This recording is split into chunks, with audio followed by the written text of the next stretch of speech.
От юности Христа возлюбились и блаженны, и тому единому работать и пламени возделив, непрестанною молитвою и трудом в пустыне подвязался Иисей, умиленным же сердцем любовь Христова стяжал. Избранник возлюблен Божия Матери явился Иисей, всего ради вопиемци.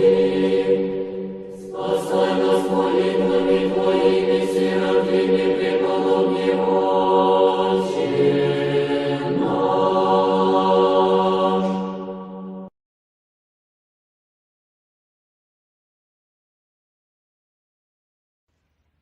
Od mladosti Hrista si zavoleo blaženi, i njemu jedino hteo si da služiš plameno, neprestano molitvom i trudom u pustinji se podvizavajući, umiljenim srcem steko si Hristovu ljubav i ljubljeni izabranik Božije matere si se pokazao, zato ti kličemo, spasi nas tvojim molitvama, Serafime, prepodobni Oče naš.